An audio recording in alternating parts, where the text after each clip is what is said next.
장 13절에서 17절 말씀입니다. 구약성경 1220조 에스겔 43장 13절에서 17절까지의 말씀입니다.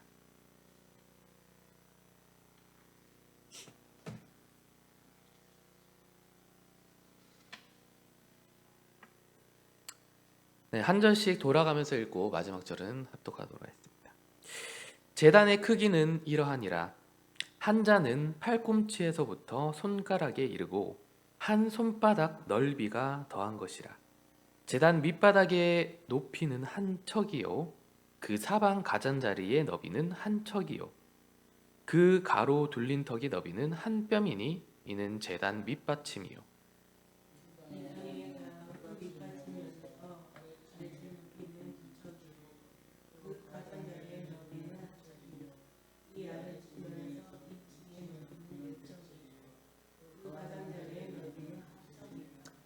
그 번제단 위층의 높이는 네 척이며 그 번제하는 바닥에서 솟은 뿔이 넷이며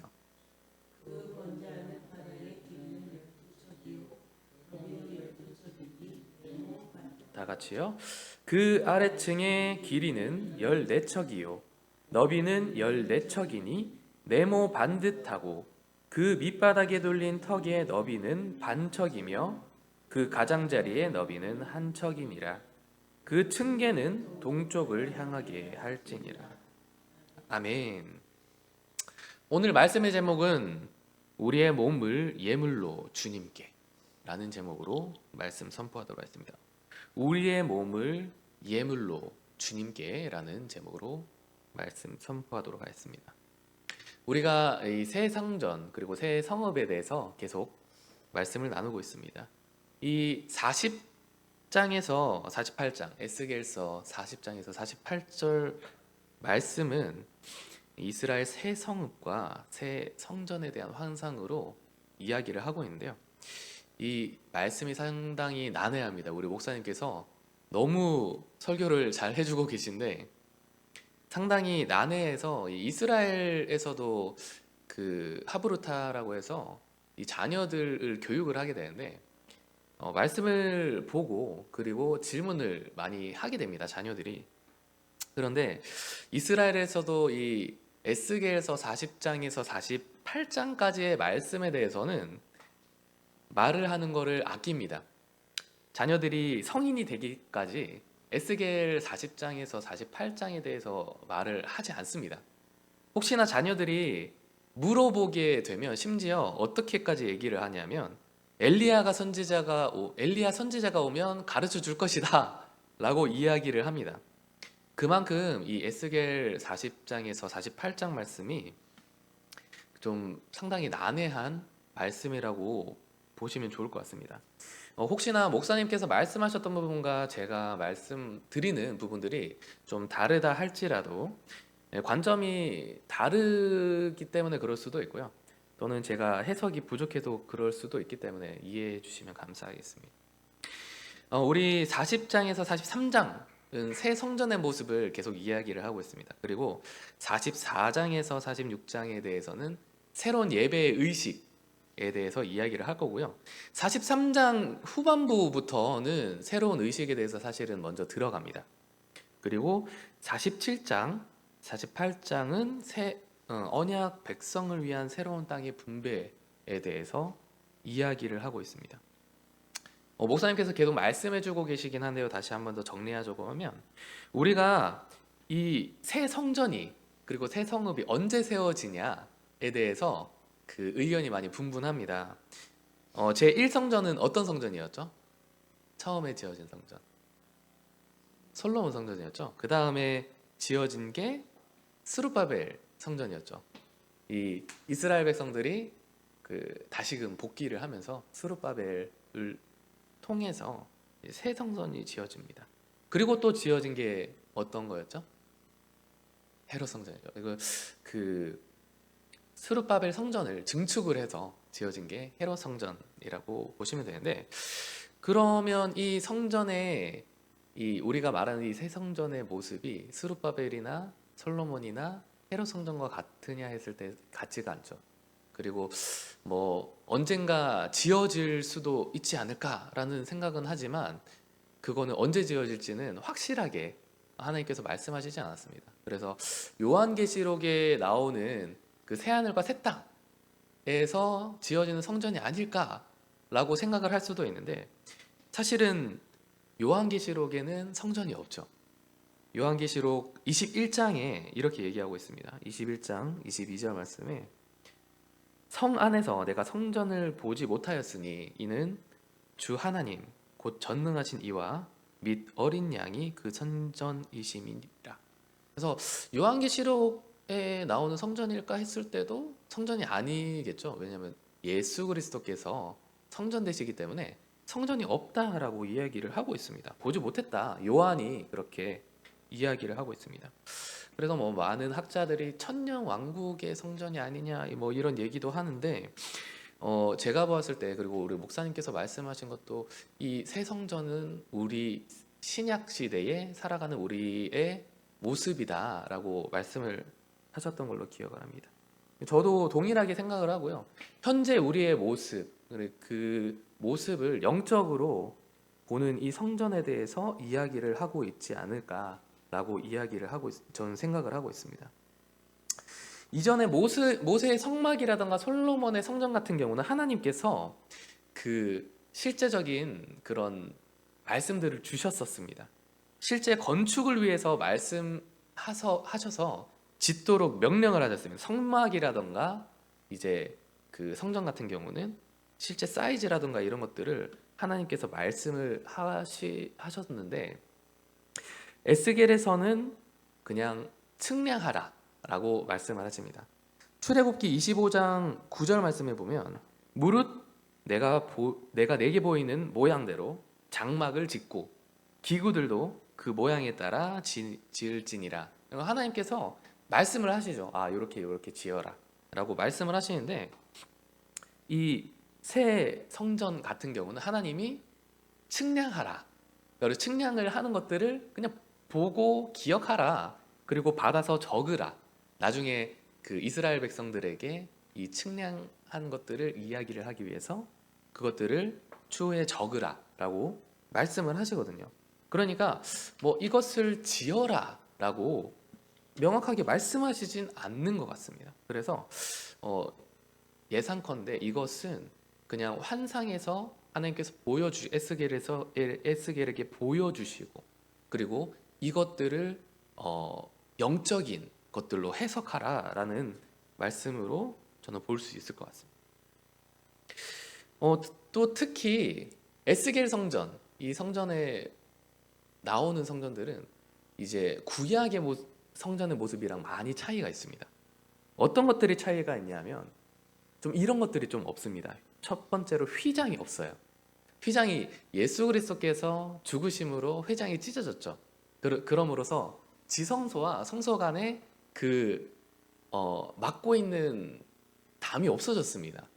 그래서 하나님과 우리 사이에 담이 예수 그리스도를 통하여서 없어졌다고 볼 수가 있죠. 그리고 분향단과 향, 그리고 진설병이 없습니다. 향 같은 경우는 우리 성도들의 기도로 이해가 되어지는데요. 신약 시대 성도들은 이제 성령님을 통해서 직접 하나님과 교통을 하죠. 그래서 향과 분향단이 필요가 없습니다. 그리고 진설병은 예수 그리스도께서 하늘에서 내려오신 신령한 떡이기 때문에 필요치 않다고 봅니다. 그리고 금 등대가 없습니다.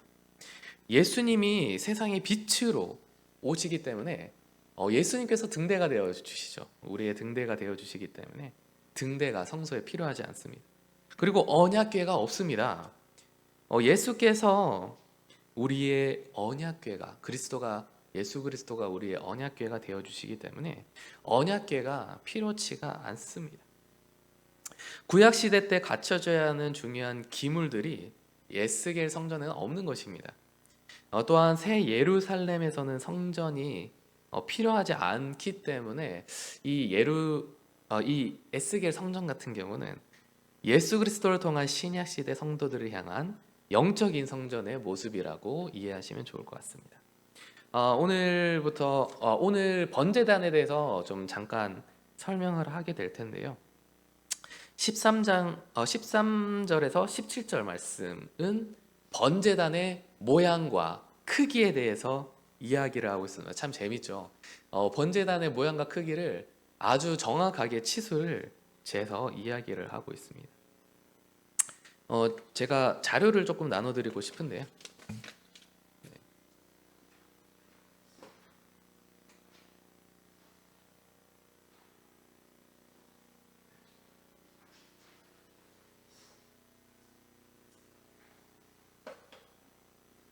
이게 뭐 정확하게 이렇게 되어 있다라고 말씀드리기보다 이런 모습이지 않을까라고 좀 참고하시면 좋을 것 같습니다. 맨 위에 보시면 에스겔 성전 예상 평면도입니다.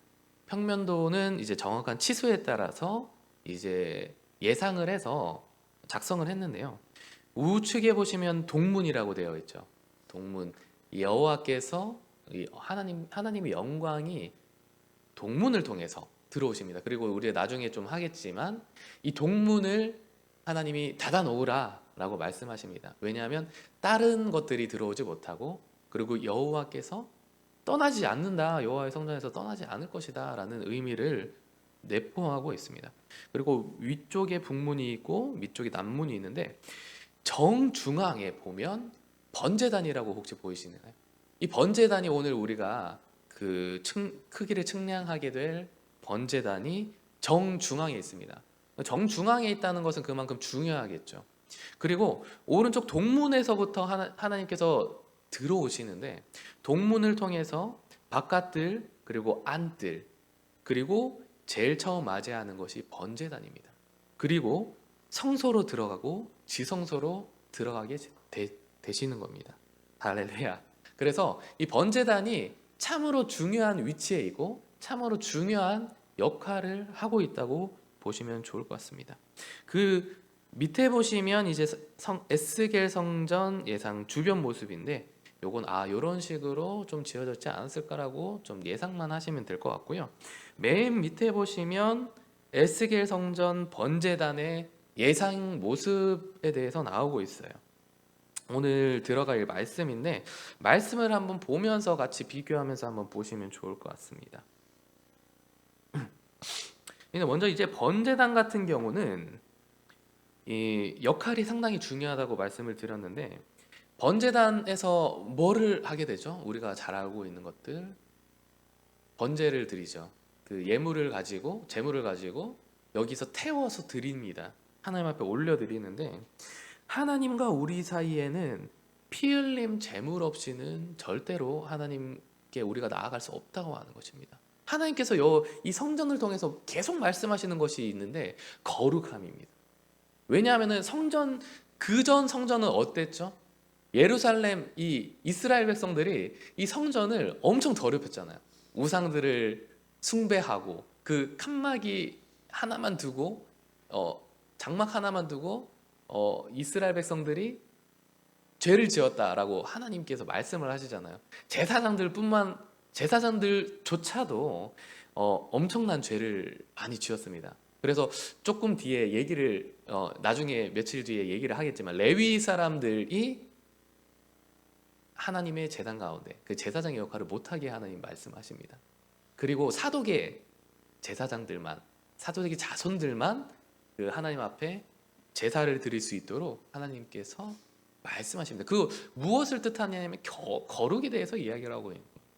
거룩에 대해서 필수 가결 조건이 이 피 흘림입니다. 피 흘림 없이는 우리가 하나님 앞에 나아갈 수가 없습니다.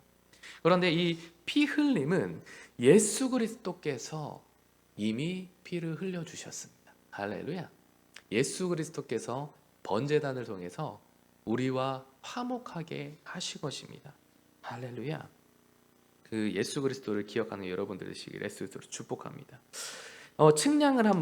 측량되었던 것들을 우리가 한번 살펴보는데 13절을 보면 제단의 크기는 이러하니라. 한 자는 팔꿈치에서부터 손가락에 이르고 한 손바닥 넓이가 더한 것이라.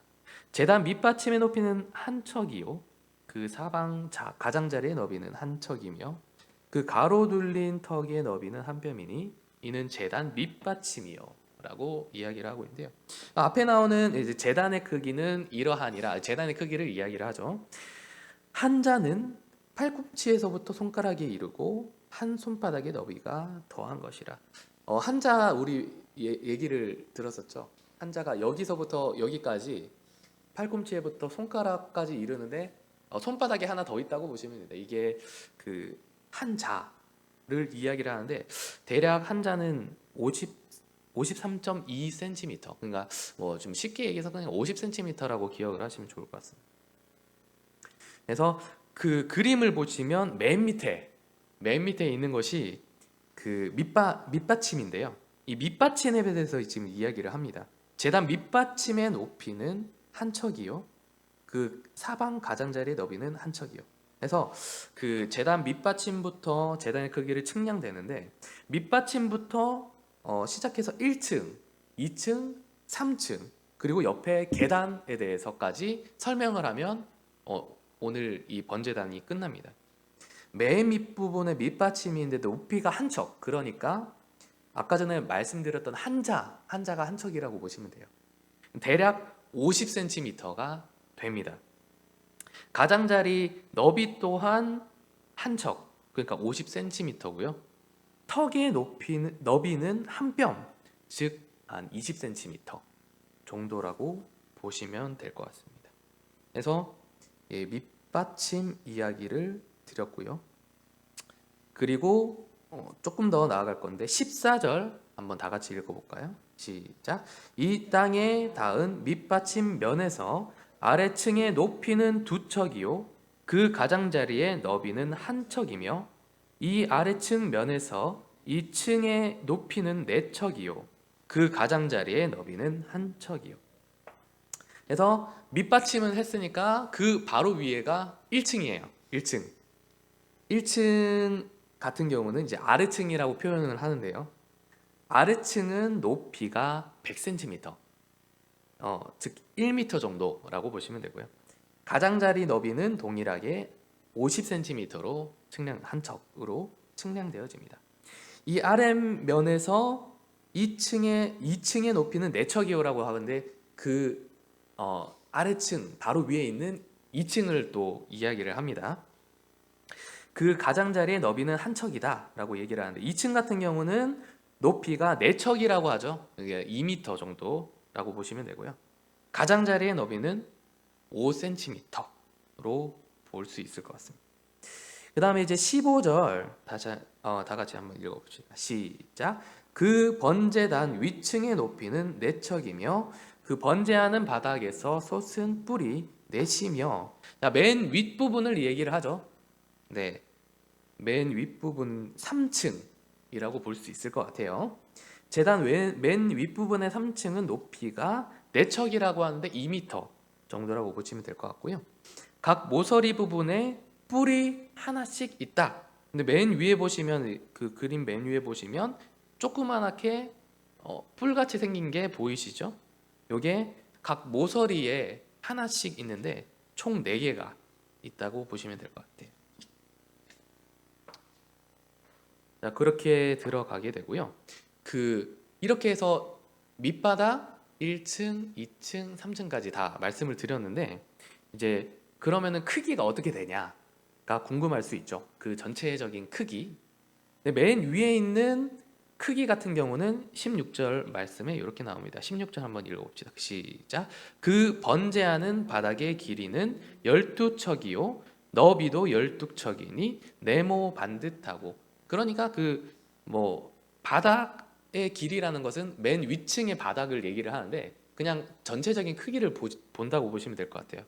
맨 위층, 그러니까 3층은 가로 세로가 12척, 즉 이제 6m 정도라고 보시면 돼요. 정사각형으로 만들어져 있어요. 가로 세로 6m. 그 다음에 이제 2층은 이렇게 되는데요. 17절 같이 읽어보도록 합시다. 시작. 그 아래층의 길이는 14척이요 너비는 14척이니 네모 반듯하고 그 밑바닥에 돌린 턱의 너비는 반척이며 그 가장자리의 너비는 한 척이니라. 그 층계는 동쪽을 향하게 할지니라. 그러니까 2층은 가로 세로가 14척, 즉 7m 정도라고 보시면 될 것 같아요. 가로 7m, 세로 7m 이렇게 들어가게 되고요. 그 다음에 그 1층은 따로 나와 있진 않아요. 뭐 성경에 적혀 있진 않은데 우리가 예상해 볼 건데 그 지금 1m씩 더 커지고 있거든요. 그리고 그 가장자리가 한 척, 즉 50cm이기 때문에 가장자리 그리고 반대편 가장자리를 합치면 총 1m가 돼요. 그렇게 됐을 때 이 1층은 8m겠다라고 보시면 될 것 같아요. 그리고 맨 밑받침이 있죠. 맨 밑받침 또한 너비가 한 척씩 가장자리가 또 있어요. 그러면은 뭐 총 1m 해서 9m, 가로 9m, 세로 9m 해서 밑받침은 9m, 그다음 1층은 8m, 2층은 7m, 맨 위에는 6m 이렇게 보시면 될 것 같아요. 그래서 번제단의 이 크기에 대해서 다 얘기를 했고요.